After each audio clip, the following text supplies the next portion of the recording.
दोस्तों, क्या होगा जब आपको बोल दें कि आप अपनी मर्जी से बाल नहीं कटवा सकते? अगर आप जींस पहन ले तो आपको जेल में डाल दिया जा सकता है। क्या होगा अगर आप कोई हॉलीवुड फिल्म देख ले तो आपको गोली मार दी जा सकती है। दोस्तों, कुछ ऐसा माहौल है नॉर्थ कोरिया का जहां पर आप अपनी मर्जी से सांस भी नहीं ले सकते। नॉर्थ कोरिया के लोगों के ऊपर इतने सख्त कानून लगाए गए हैं जिनके बारे में आप सोच भी नहीं सकते। तो आज हम नॉर्थ कोरिया के कुछ ऐसे कानूनों के बारे में बताएंगे जिसे सुनकर आपको यकीन नहीं होगा कि क्या वाकई में ऐसा होता है। सबसे पहले बात करेंगे हम हेयर कट के बारे में। आपने ऐसे कई लोगों को देखा होगा जो ऐसे हेयर कट करवाते हैं जो बिल्कुल किसी नमूने से कम नहीं लगते, और कई बार आप इन नमूनों को देखकर डर जाएंगे। वैसे ये लोग बहुत खुशकिस्मत है जो अपने मन मुताबिक जैसे चाहे वैसे अपने बाल कटवा सकते हैं। लेकिन नॉर्थ कोरिया के लोगों को ऐसी आजादी नहीं है। वहां की सरकार ने इसके ऊपर भी कानून बना रखा है। वहां पर मर्दों को 15 और औरतों को 18 तरह की हेयर स्टाइल रखने की अनुमति है। लेकिन वहीं अगर कोई व्यक्ति इन दिए हेयर स्टाइल के अलावा कोई और स्टाइल रखता है तो समझिए उसकी खैर नहीं। वहां पर ऐसे लोगों को कठोर से कठोर सजा दी जाती है। यहां तक कि नॉर्थ कोरिया में आप अपने बाल अपनी मर्जी से कलर भी नहीं करवा सकते। शादी से पहले नॉर्थ कोरिया में औरतों को लंबे बाल रखने की इजाजत है, लेकिन शादी के बाद उन्हें अनिवार्य रूप से बाल छोटे ही रखने होते हैं। अब बात करते हैं जीन्स के बारे में। नॉर्थ कोरिया पूरी तरह से किम जोंग उन के इशारे पर चलता है, इसीलिए वहां एक कानून है। वहां पर मर्द और औरत जीन्स नहीं पहन सकते, और जीन्स पहनने की वहां पर सख्त मनाही है, क्योंकि जीन्स किम जोंग को बिल्कुल भी पसंद नहीं। और अगर गलती से भी कोई महिला या पुरुष जींस पहने दिख गए तो उसका जेल जाना तय है, क्योंकि किम जोंग का मानना है कि इससे वेस्टर्न कल्चर को बढ़ावा मिलता है। ट्रैवल। अगर आप एक शहर से दूसरे शहर जाना चाहते हैं तो आपको किसी की इजाजत नहीं लेनी पड़ती। लेकिन नॉर्थ कोरिया में आपको एक शहर से दूसरे शहर में जाना है तो आपको वहां की सरकार से सबसे पहले परमिशन लेनी होगी। उसी तरह नॉर्थ कोरिया का एक शहर है प्योंगयांग, जहां पर नॉर्थ कोरिया के हाई क्लास ऑफिसर्स को ही रहने की इजाजत है। वहीं इस शहर के चारों तरफ गार्ड पहरा देते रहते हैं ताकि कोई आम आदमी इस शहर में घुस ही ना सके। वहीं इस शहर को छोड़कर बाकी शहरों में लोड शेडिंग की बड़ी समस्या रहती है, लेकिन इस शहर में बिजली और पानी की कोई कमी नहीं है जहां अफसर रहते हैं। Pleasure squad.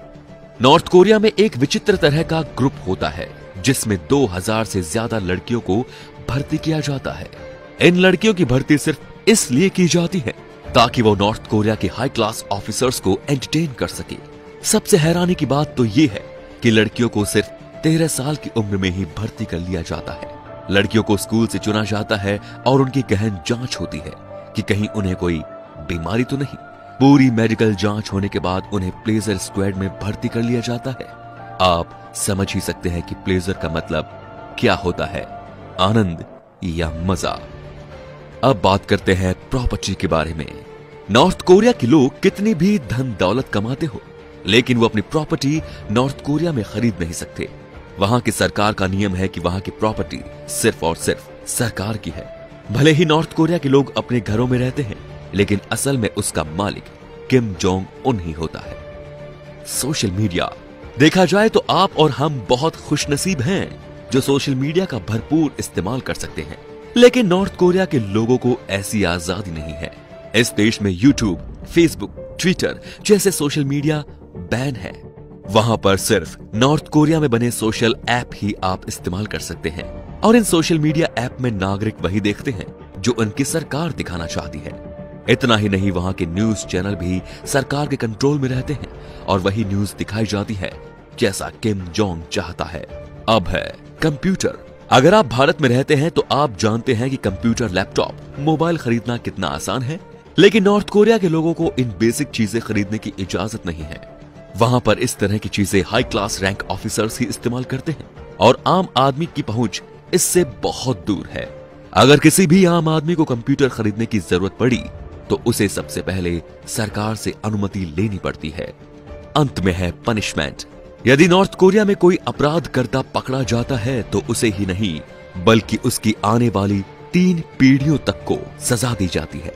यहाँ तक कि कोई अपराधी पकड़ा जाता है तो उसके साथ उसके पूरे परिवार को जेल में डाल दिया जाता है और आने वाली 3 नस्लों को उसी जेल में रहना पड़ता है। तो दोस्तों, नॉर्थ कोरिया के इतने सख्त कानून होने के बावजूद वहां के नागरिक वहां से भागने का प्रयास करते हैं, लेकिन उनमें से कुछ ही सफल हो पाते हैं और जो लोग पकड़े जाते हैं उन्हें सजाए मौत दी जाती है। आप और हम बहुत खुशनसीब हैं जो भारत जैसे देश में पैदा हुए हैं, जहां पर हम जो चाहे वैसा कर सकते हैं और इसके लिए हम पर कोई पाबंदी भी नहीं है। लेकिन फिर भी यहाँ कुछ लोगों को डर लगता है, कुछ को अपनी औलादें यहाँ सेफ नहीं लगती। तो दोस्तों, आपको क्या लगता है, ऐसे लोगों को नॉर्थ कोरिया भेज देना चाहिए? हम आपसे पूछते हैं, ऐसे लोगों के साथ क्या करना चाहिए? तो हमें कमेंट करके जरूर बताएं। हमें आपके कमेंट्स का इंतजार रहेगा। धन्यवाद।